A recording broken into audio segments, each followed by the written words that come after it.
Hey, good morning. Happy Wednesday. Thanks for spending these few minutes with me where I bring my cup of coffee. Not a typical coffee cup. Got some shaken espresso in here, mostly because I wanted to bring this cup because I've been watching way too much World Cup soccer over these last few days. Got to watch the U.S. This is the U.S. star Christian Pulisic on this cup from the local fast food restaurant that's giving them out. Got to watch him win 4-1 and looking forward to hopefully watching him in a couple more days, as well as lots of other great matches in the World Cup. But you didn't come here to get my take on international soccer or the World Cup. You came here because we're trying to make our way through the story of God's revelation of himself that we call the Bible, how God shows us who he is and what he desires for us by how he interacts with his people throughout history. And we're going to jump forward a little bit. We're all the way to the fourth book of the Bible. The book of Numbers today is where we're going to be. And where are we in the story? Well, God has rescued his people Israel from slavery in Egypt, delivered them miraculously through a series of plagues, delivered them miraculously on dry land through the Red Sea, brought them to the foot of Mount Sinai where he appeared on that mountain and gave them the law. And they stayed there for quite a while until they begin to move on. And the next step in their journey is to the very edge of the promised land, the land that goes way back to Genesis and the promise to Abraham that he would give this land to Abraham and his descendants. And so this group of Israelites, having left Egypt, are making their way right to the precipice of the promised land. And they decide they need to scout it out. They need to send out some spies into the land, as it were. And they elect 12 representatives, basically one from all of the tribes. And they send them into the land to see what it's like. And what they find out is this land is exactly as advertised. It is a remarkably fertile land. The phrase that the Bible uses more than once to talk about the promised land is a land flowing with milk and honey. And that image is meant to say it has everything you need to prosper in an agricultural age, where plenty of fertile soil, plenty of pollinators and the bees making the honey, plenty of livestock that can graze there and be healthy enough for the milk to flow. All of this imagery given to the people of Israel that says this is what God is going to provide. And the spies go into the land and they find it is exactly that. In fact, they bring back some of the produce of the land, some figs, some pomegranates. But the one feature that stands out is they find a single cluster of grapes so large they have to carry it between two men on a pole. Can you imagine the size of a cluster of grapes? You know, you go and you buy a bag at the grocery store and you weigh them and maybe it's a pound or two. Could you imagine one so big you have to put it on a pole and took two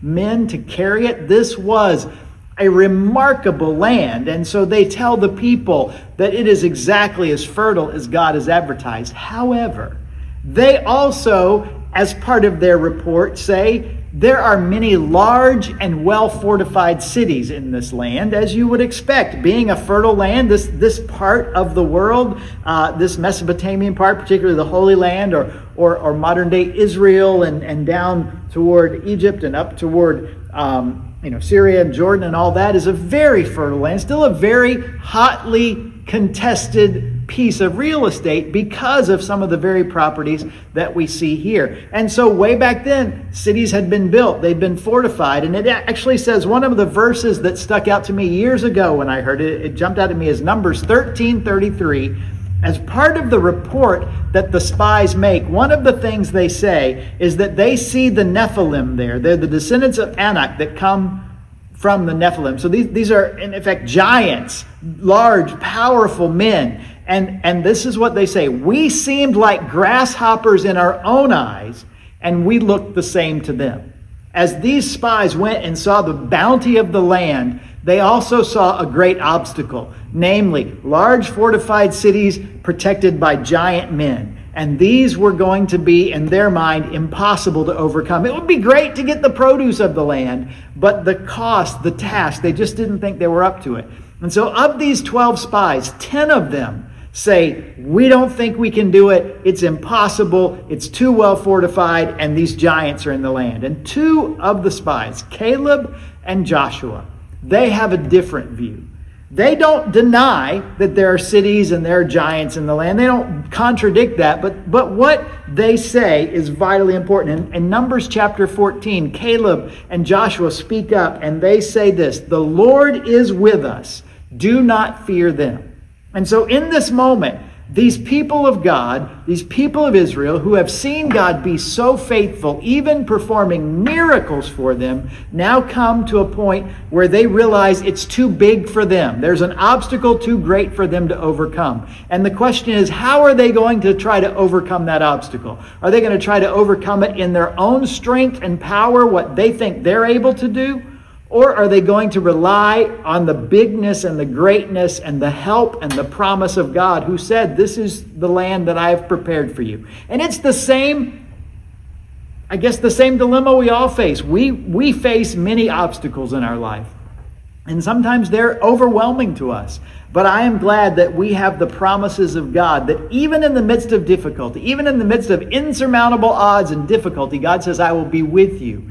I will give you strength. I will help you through it. Now don't hear me say that every problem you have, God's going to fix, because that's just not the case. Sometimes things are big and there's failure and there's difficulty and there's sickness, and we don't bounce back from it. But that doesn't negate the promise of God to be with us. And in fact, what it reminds us of, all of those difficulties we face, are a symptom of the broken created order, the marred created order by sin. And the reason we face so many difficulties, including right up to our own mortality and the physical ailments of our body, is because it's the symptoms of sin. And God says your greatest obstacle is your sin, which causes these things and which ultimately separates us from Him. But He has made a way. And the question is the same one they face. When we look at that obstacle, when we consider the sin that is in our life and the difficulties that it causes, will we think the only way to overcome it is in our own strength and our own ability and our own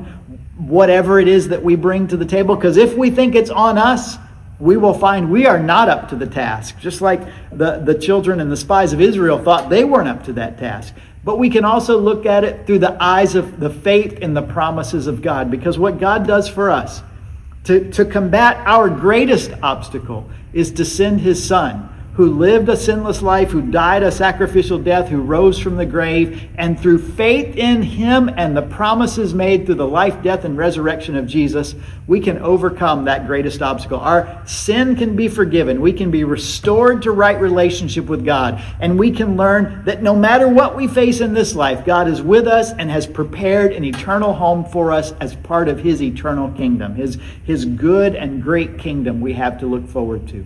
And as we go through life, this is a constant struggle we face. How will we face the difficulties? Knowing that it's all on us and we're alone and there's no hope, or knowing that God is with us and has saved us and has redeemed us and has made us His own children and has promised us an eternal kingdom, so that no matter what happens in this life, we have hope. And I hope that what you're seeing through this story of God's revelation of Himself is He wants His people to know He is with them and He will sustain them, and He has provided for us something greater than we can even imagine through faith. I hope you know that hope, that forgiveness, that restoration of relationship, that overcoming of the obstacle of sin in our lives.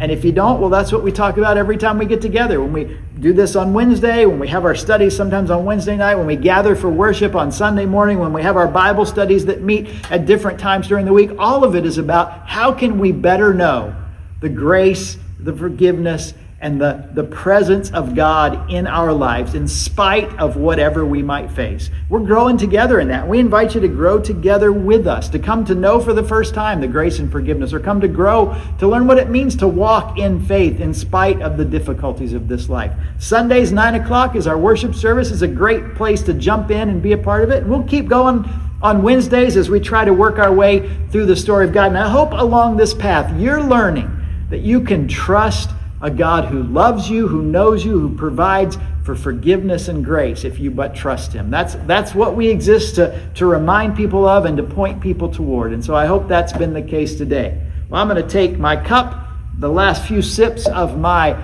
coffee, get back to work. Love to see you. Maybe on Sunday, we'll be here at 9 o'clock, as I said, or maybe next Wednesday, if not before, we'll check in together. We'll take the next step through God's story of his self-revelation. So until then, have a great week.